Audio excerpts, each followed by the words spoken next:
देखिए साहब, Covid pandemic का सेकेंड वेव चल रहा है और पूरे हिंदुस्तान के हालात बहुत ख़राब है। साथ में हमारे तेलंगाना स्टेट का तो बहुत ही बुरा हाल है। अब इसमें बात यह है कि जो वाक़यात पेश आ रहे हैं दिल्ली में या दूसरे स्टेट्स में, उसको मीडिया ज़्यादा हाईलाइट कर रहा है, लेकिन तेलंगाना में जो मौत हो रहे हैं, जो लोग मर रहे हैं, यहाँ के जो अवाम जो परेशान हैं, इसको ना कोई नेशनल मीडिया बता रहा है, ना तो कोई लोकल चैनल बता रहा है। इसकी वजह ये है कि यहाँ की हमारी जो रूलिंग पार्टी है, टीआरएस के हमारे जो केसीआर साहब, केटीआर साहब है, ये नेशनल मीडिया को बेहतरीन तरीके से मैनेज करके रखे हुए है। अगर दिल्ली में एक आदमी मर रहा है तो पूरे चैनलों में बताया जा रहा है, लेकिन हैदराबाद में अगर ऐसे वाक़यात पेश आ रहे हैं तो कोई भी नेशनल टीवी या नेशनल मीडिया बोलिए या लोकल टीवी जैसा टीवी 9 वगैरह नहीं बता रहे हैं। तो ये जो है मैनेजमेंट स्किल बोलते, रूलिंग पार्टी जो है मीडिया को बेहतरीन तरीके से मैनेज करी हुई है। अब दूसरी चीज़ ये है कि आज से 3 दिन पहले हमारे चीफ सेक्रेटरी साहब सोमेश कुमार साहब, एक सीनियर मोस्ट IAS ऑफिसर है, उन्होंने एक प्रेस कॉन्फ्रेंस कंडक्ट की है। उसमें प्रेस कॉन्फ्रेंस में जो है कई चीज़ों के ऊपर रुदा डाले। पहली मर्तबा ऐसा हुआ को कोई स्टेट का सीनियर मोस्ट ऑफिसर, एक चीफ सेक्रेटरी रैंक ऑफिसर आवाम के सामने आके हम क्या कर रहे हैं, क्या हो रहा, स्टेट के बारे में बोला। वरना अभी तक जो है लावारसों का मामला था पूरा। सीएम साहब कोविड बोल के जाके फार्म हाउस पे बैठ गए, केटीआर साहब होम क्वारंटाइन हो गए। अरे कोविड से लड़ो बोल तो आपसी झगड़ा टीआरएस का, इटला राजेंद्र को हटा दिए, जिसकी वजह से पूरा हेल्थ डिपार्टमेंट जो है कोलैप्स हो गया है। तो अब ये बात है कि चीफ सेक्रेटरी साहब जो है ये बोले कि गवर्नमेंट हॉस्पिटल्स में बहुत जगह है, आप चलिए मैं बताता हूँ। I am openly challenging chief secretary, health secretary, collectors या जो भी टीआरएस के बड़े लीडर हैं उनको मेरा चैलेंज है कि अगर 3 दिन तक मैं एक पेशेंट को लेके फिरूंगा, आप पहले जाइए किंग कोटी हॉस्पिटल में बेड नहीं है, आप वहाँ से गांधी हॉस्पिटल जाइए बेड नहीं है, Telangana institute of medical sciences जाइए वहाँ बेड नहीं है, नीम्स जाइए वहाँ पर बेड नहीं है। उस्मानिया की तो बहुत बुरी हालत है, कोई किसी किस्म के पेशेंट को उस्मानिया में एडमिट नहीं कर रही। तो आखिर गवर्नमेंट कर रही क्या बताइए आप? कहाँ पर है पब्लिक रिप्रेजेंटेटिव्स? पूरे टीआरएस के MLA, MPs, ministers, including MIM के जो ओल्ड सिटी जो गवर्नमेंट में एक पार्ट एंड पार्सल है, ये लोग पूरे लापता है। बिल्कुल आवाम को मरने को छोड़ दिए। ऑटो में लोगों का दम निकल जा रहा, रिक्शे में दम निकल जा रहा, फुटपाथ पे दम निकल जा रहा। गांधी हॉस्पिटल का ने तो ये हालत है कि जो डिस्ट्रिक्टों से पेशेंटों को लेके आ रही। अब ऊपर से जो है सबसे बड़ी हैरत की बात है कि चीफ मिनिस्टर साहब का, चीफ सेक्रेटरी का एक बयान ये आया कि हमारा मेडिकल हब इंडस्ट्री इतना अच्छा है कि बाहर से पेशेंटों को एयरबॉर्न करके लाके यहाँ इलाज कर रहे हैं। तो आप बताइए कि पहले घर में चिराग रहना चाहिए, बाद में मस्जिद में चिराग लगाना चाहिए। ये तो कारपोरेट धंधा हो गया। ये हुकूमत जो है तेलंगाना की आवाम, तेलंगाना के वोटों से आप सीएम बन के आप बोल रही कि बाहर से लोग आके इलाज करा रहे हैं, हमारा इलाज अच्छा है। तो बाहर के लोगों को ने पैसे है साहब, 25 लाख 28 लाख जो नॉर्थ इंडिया के बिजनेसमैन हैं वो हेलीकॉप्टर में, एयर बस में आ रहे हैं, आके जो है यहाँ पर इलाज करा के जा रहे हैं। वो कोई कामयाबी आपकी नहीं है, वो जो है कारपोरेट हॉस्पिटलों की लूट है। वो आप शर्म रहना। यहाँ एक ऑटो वाले को, यहाँ के एक रिक्शे वाले को आप इलाज नहीं करके बाहर के करोड़पति पेशेंट को लाके आप इलाज करा रहे हैं। आप इसमें हुकूमत की क्या कारस्तानी है बताइए? How can the government take credit for this? इसके ऊपर तो इंक्वायरी करना चाहिए आपके कारपोरेट हॉस्पिटलों की क्या लूट चल रही है। अब आइए, आप कारपोरेट हॉस्पिटलों की लूट जो है, पिछली मर्तबा जब ये वाक़यात ऐसे पैंडेमिक हुआ था, ऐसे ही गवर्नमेंट कारपोरेट हॉस्पिटलों की लूट चल रही थी, तो हम लोग जो है हाई कोर्ट से अप्रोच हुए थे। High court gave a very clear cut direction. पहले तो हाई कोर्ट में एक एफिडेविट लाके principal secretary health and chief secretary ये डाले कि कारपोरेट हॉस्पिटल्स हमारे कंट्रोल में नहीं है, सेंटर के कंट्रोल में आते बोल के। फिर सेंट्रल गवर्नमेंट लाके हाई कोर्ट में एक पिटीशन डाली कि हम जो है सारे इख्तियारात स्टेट गवर्नमेंट को दे दिए। आप बताइए कौन से हॉस्पिटल के खिलाफ में एक्शन हुआ? मैं चैलेंज कर रहा हूँ टीआरएस की पूरी लीडरशिप को, सीएम केसीआर साहब को, केटीआर साहब को, जितने महमूद अली साहब को, असदुद्दीन, अकबरुद्दीन, पूरे एमआईएम को, पूरी टीआरएस को मैं चैलेंज कर रहा हूं कि कौन से कारपोरेट हॉस्पिटल के खिलाफ में गवर्नमेंट केस बुक करी as per the guidelines of the high court of Telangana. Last time भी नहीं करे, ये टाइम भी नहीं करे। कल रात की बात सुनिए आप, प्रतिमा हॉस्पिटल एक तालाब कट्टे की एक लेडी को एडमिट करे, 5 दिन के अंदर 7 लाख रुपए बिल बना दिए। पेशेंट को 3 दिन से अटेंडरों से नहीं मिलने दे रही, पैसे बनो लेके जाओ। तो अब आप बताइए कि जितने कारपोरेट्स की वजह यह है कि जितने कारपोरेट हॉस्पिटल्स है, चाहे आप प्रिंसेस एसरा हॉस्पिटल का नाम लीजिए, चाहे आप यशोदा का नाम लीजिए, चाहे आप अपोलो हॉस्पिटल का नाम लीजिए, कोई भी हॉस्पिटल का नाम, कहीं ना कहीं ये हॉस्पिटल्स के मालिक जो है या तो मिनिस्टर है, या तो एमएलए है, या तो मेंबर ऑफ पार्लियामेंट है, या रूलिंग पार्टी के फैमिली के केसीआर साहब के रिश्तेदार है।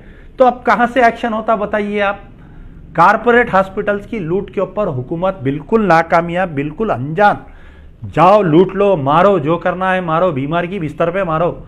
जो महावेरा है पुराने शहर का, वो आज रूबे अमल आ रहा है यहाँ पर। तो पहली बात ये हो गई कि आपको ऑक्सीजन नहीं मिल रहा। आप एक ऑक्सीजन सिलेंडर 5,000 से 25,000 रुपए तक ब्लैक हो रहा। असदुद्दीन ओवैसी साहब मोदी मोदी मोदी कर रही, योगी योगी कर रही। अरे मेरे भाई, हैदराबाद के एमपी है, हैदराबाद की आवाम आपको वोट देकर बनाई। आप जो है ऑक्सीजन ऑक्सीजन ऑक्सीजन करो। आप केसीआर का गिरेबान पकड़ो, आप जाके केटीआर का गिरेबान पकड़ो। आप मोदी मोदी यौमुल कुरान में योगी योगी। ये क्या है, एक बेहतरीन शख्सियत, एक सियासतदान जो होता, माइंड डाइवर्शन टैक्टिक्स बोलते। आदमी को असल मुद्दों से भुला दो, हिंदू मुसलमान कर दो, योगी मोदी कर दो। तो असदुद्दीन ओवैसी साहब कामयाब हो गए। पुराने शहर के कितने लोग परेशान हैं मेरे भाई, क्या अल्लाह के ने जवाब देंगे आप लोग बताइए। 17,000 करोड़ की जमात है आपकी। आप एक ऑक्सीजन सिलेंडर्स का एक आप यूनिट नहीं फॉर्म करे। आप जाओ देखो, सविता इंदिरा रेड्डी बेचारे जमात इस्लामी वाले करे, वो सविता इंदिरा रेड्डी का नाम आ गया, उन्हें करी बोल के एमएलए को इनाग्रेशन कराए। आप जाके अमानतुल्ला देखिए, 600 बेडेड टेम्पररी बना दिए। मेरे को अच्छा याद है, आज से कुछ दिन पहले एक साहब कोई फ़ोन करे थे असदुद्दीन ओवैसी साहब को, दिलसुख नगर के आगे कोत्तापेट पे कहीं वक्फ प्रॉपर्टी है साहब, आप हमारे को दिलाओ, हम एक जो है बड़ा सेंटर कायम करते। बोले तो उनकी हिलाजत कहाँ फेंकते, उनका कचरा कहाँ फेंकते बोल के उनको डरा दिए। ऑक्सीजन सिलेंडरों की सप्लाई हो रही थी, लास्ट टाइम हमारे कमिश्नर ऑफ पुलिस आके ये ऑक्सीजन सिलेंडर सप्लाई करने वालों को डरा दिए। तो अब आखिर बोलिए, आपके गवर्नमेंट हॉस्पिटल में बेड नहीं मिल रहा, पहली चीज़। गवर्नमेंट हॉस्पिटल्स के यानी दूसरी तरफ प्राइवेट हॉस्पिटल्स का लूट हो रहा। पेशेंट्स को घर में रख के इलाज करेंगे बोले तो ऑक्सीजन सिलेंडर नहीं है।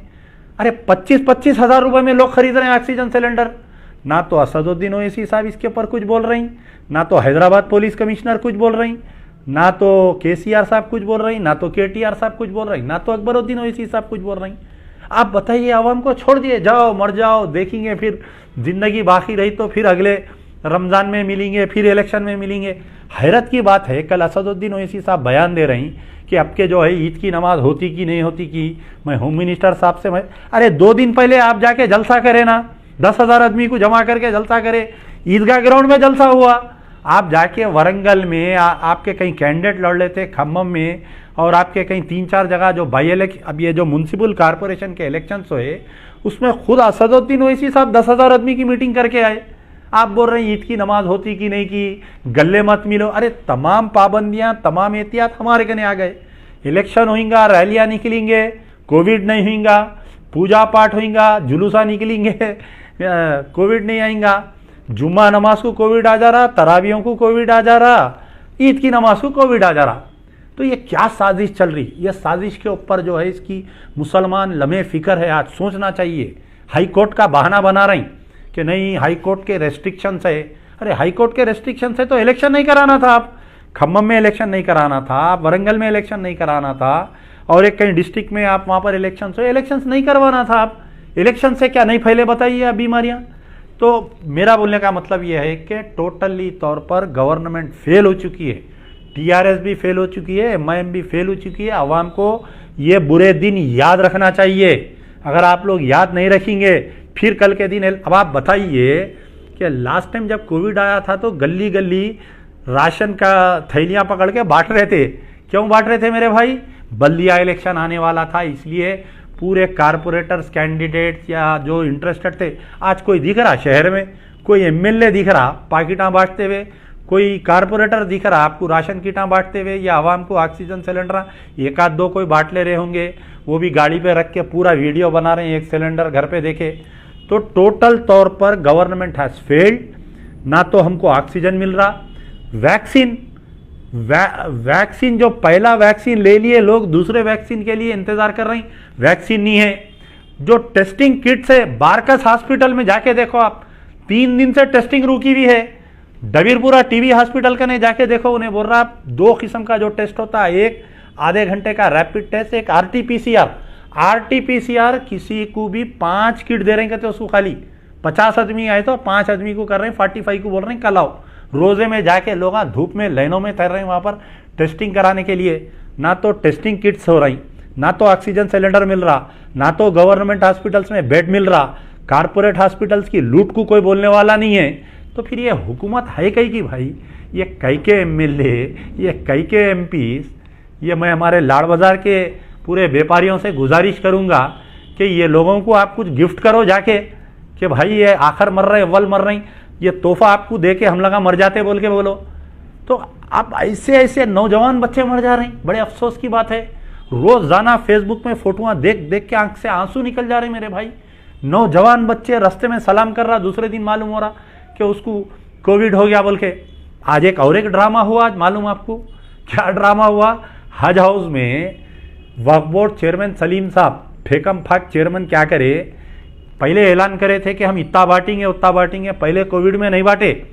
माइनॉरिटी वेलफेयर डिपार्टमेंट से जो रमजान में जो साड़ियां जो पैकेज देते, इन्हों क्या करे, 35,000 करोड़ का the richest Waqf board in all over India is Telangana Waqf board.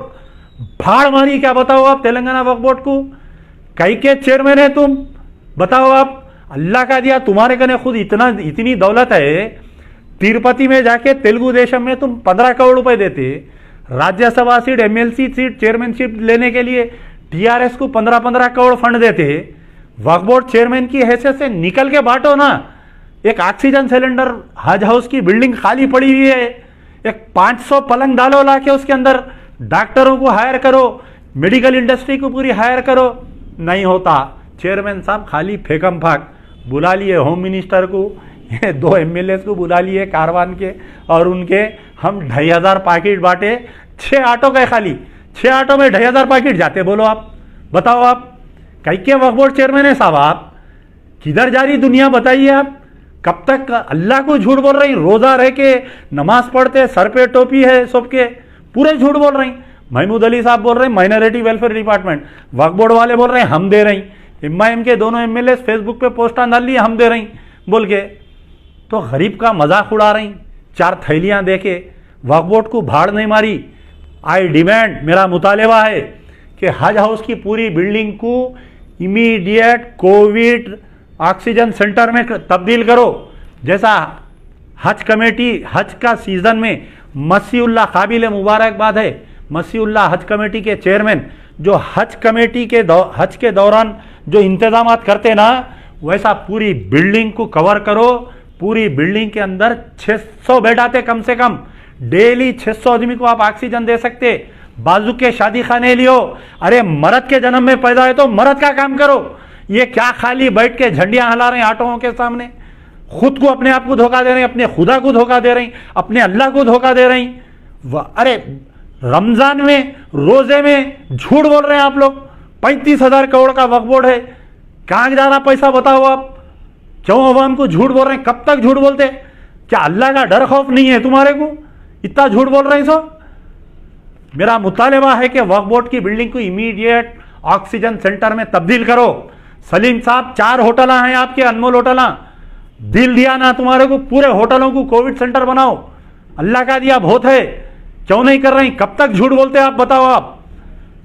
Government की तो हालत, अरे खाली तारीफ।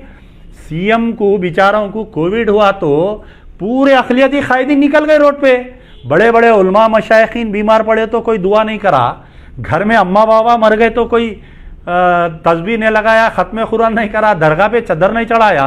केसीआर केटीआर के इतने वफादार हो गए ये लोग, मुसलमान कायदीन हमारे पूरे निकल गए, फोटोआं दूध से धो रही, जाके नामपल्ली दरगाह पे चदर चढ़ा रही, फलाना करते रही, फेसबुक पे फोटोआं डाल ले रही। अरे किधर जा रही भाई दुनिया, क्या जा रही, किसको धोखा दे रहे हैं बताओ। अब आने वाले हालात लोग याद रखेंगे, ये याद रखेंगे।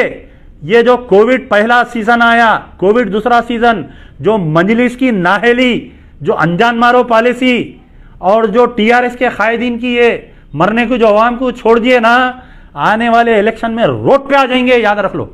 भीख मांगेंगे तो भीख नहीं मिलेंगी तुम लोगों को।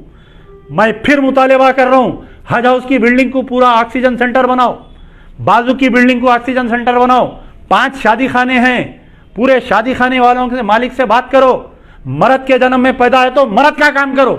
ये जंगों के वैसे बयानात मत दियो। 2500 पैकेट बांट दिए, 6000। आज अवाम को अनाज नहीं होना, राशन नहीं होना, ऑक्सीजन होना, आज अवाम को रेमडेसिविर इंजेक्शन होना, आज अवाम को दवा होना है। आज उनके आड़े वक्त पे आओ, मदद करो, कल अल्लाह तुम्हारे गुनाहों को माफ करेगा। यार जिंदा सोबत बाकी।